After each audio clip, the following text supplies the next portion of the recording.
ఫ్యామ్, అందరి షాపింగ్ ఎక్కడి వరకు వచ్చింది? అందరి షాపింగ్ కూడా మంచిగా అయిపోయిందని నేను అనుకుంటున్నాను. సో, అందరి షాపింగ్ అయిపోయిన తర్వాత మనం పొంగల్ ఫస్ట్ డే ఇంకా భోగికి ముందు రోజు చేయాల్సిన పని ఏంటి? మన ఆడవాళ్ళందరికీ మాక్సిమం ముగ్గు వరకు.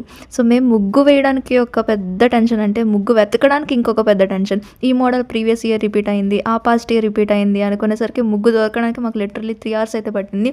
అండ్ ఆ ముగ్గును మేము చెరిపేయడానికి ఇంకో 3 అవర్స్ పట్టింది. మాక్సిమం 3 టైమ్స్ చెరిపి వేసాము. ఫైనలీ మమ్మీ నేను కష్టపడి 2 అవర్స్ కూర్చుంటే ఈ ముగ్గు కంప్లీట్ అయిందనమాట.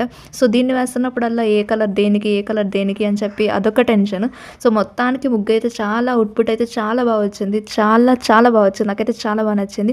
అందరూ మీరు ముగ్గు వేస్తున్నారా? మీరెందుకు నైట్ వేస్తారా? మార్నింగ్ వేస్తారా? కామెంట్ చేయండి. అండ్ ముగ్గు ఎలా ఉందో కూడా చెప్పండి. నేను ఈసారి ఈ ఇయరే మార్నింగ్ వేశాను. ఎందుకంటే నైట్ దోమలు చాలా చిరాకుగా కనిపించదు కూడా. ఈ ఇయర్ అయితే ముగ్గు చాలా బాగా వచ్చింది. ఆ మధ్యలో ఉన్న పార్ట్ ఇగ్నోర్ చేసేయండి. మధ్యలో పార్ట్ కొంచెం బాలేదు. అందరికీ ముందుగా సంక్రాంతి శుభాకాంక్షలు. Thank you. సబ్స్క్రైబ్.